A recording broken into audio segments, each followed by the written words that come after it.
آشنایی با کنترل تایمر. کنترل تایمر که از تب کامپوننتس ها ما میتونیم اونو روی فرممون قرار بدیم.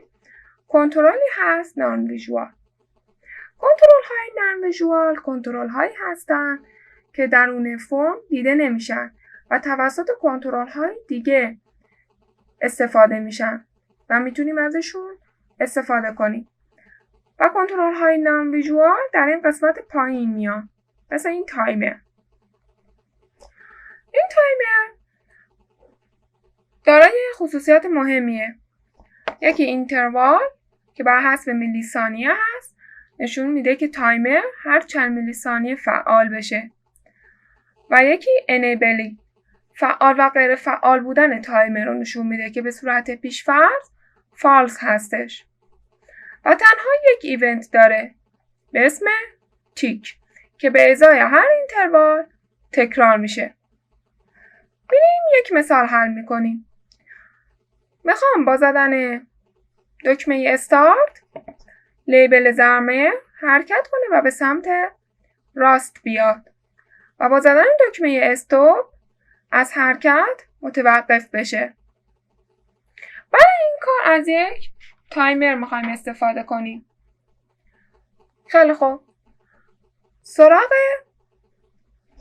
ایونت تایمرمون میریم، یعنی تیک، دبل کلیک میکنیم، روش مینویسیم و میتونید از این طریق هم خود تایمر که کلیک بکنید وارد همون ایونت بشین.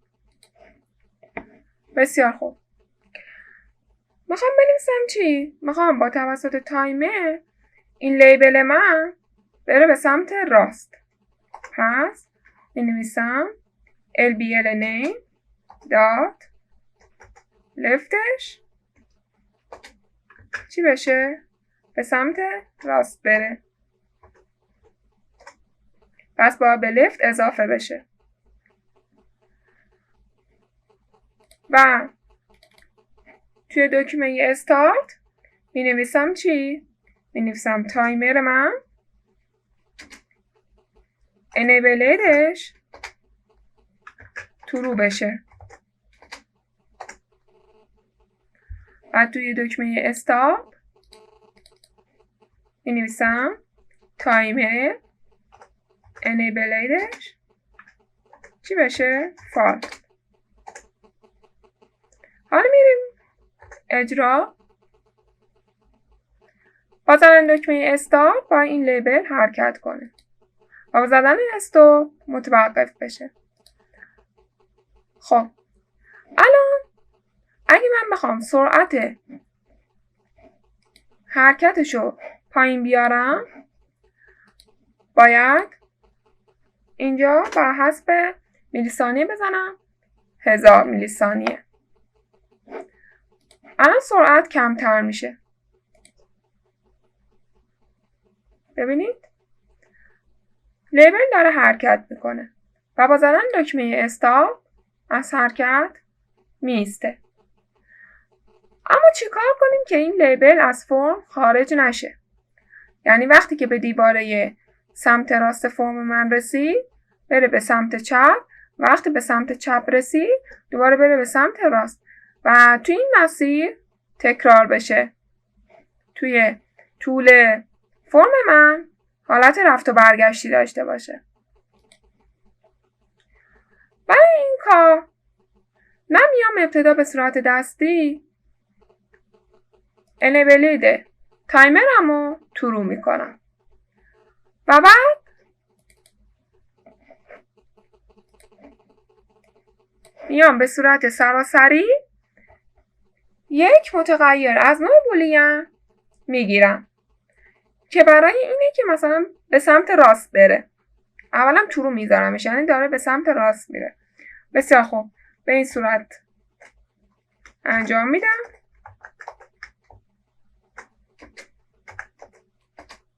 از نوع بولیانی اسمشم میزنم go right و در ابتدا هم ترو میذارمش.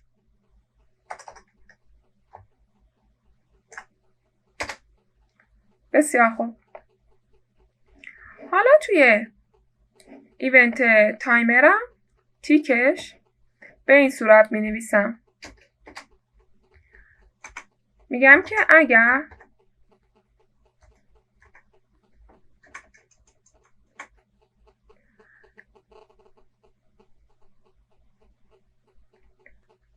لفت LBL نیم من دات لفتش کوچکتر است تفاوت ویت لیبل من و ویت فرم من بود و داشت به سمت راستم میرفت. یعنی چی؟ یعنی گو رایت من تو رو بود، بیا LBL رو به سمت راست ببر. پس به این صورت بنویسم this dot this تفاوتش با LBL نیم من دات دیسش و چی؟ اینو درونه یه پرانتز قرار میدم. کل این قسمتو یعنی میخوام 2 شرط رو چک بکنه. go right چون اولش دیگه به صورت پیشفرض ترو گذاشتیم، اینجا دیگه نیازی نیست بنویسیم برابر با ترو. همون go right که بنویسیم معنی ترو رو میده. خب توی این شرط چی میگیم؟ میگه که اگر لفت این لیبل کوچکتر از تفاوت پهنای فرمش با پهنای لیبل بود و داشت به سمت راستم حرکت میکرد، بیا چیکار کن؟ بیا لیبل نیم و لفتشو این کار بکن، به سمت راست ببرش، اضافه بکن به لفتش 14 پیکسل. در غیر این صورت چیکار کن؟ در غیر این صورت بیا اول go right رو فالزش کن و بعد LBL name دات لفتش رو ازش کم بکن. یعنی چی؟ یعنی به سمت چپ بره. و اگر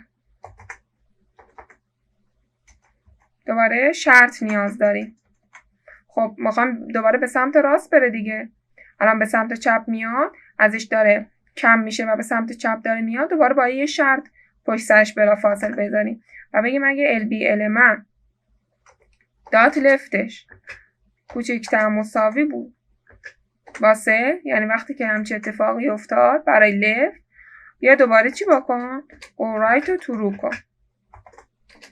یعنی بیا دوباره بره به سمت راست. بسیار خوب. الان میریم اجرا.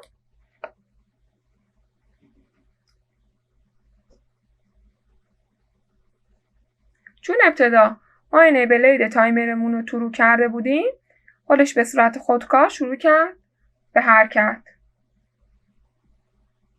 ببینید الان به سمت راست خورد، دوباره برمیگرده و به سمت چپ حرکت میکنه و دوباره وقتی به دیواره سمت چپ خورد که همون ارسمون میشه، این ارسه همونجور داره چی میشه؟ به سمت چپ میاد.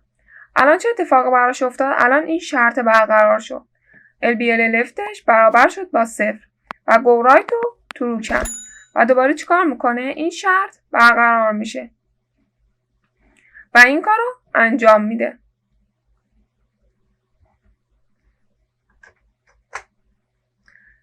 اینم آشنایی در مورد کنترل تایمر.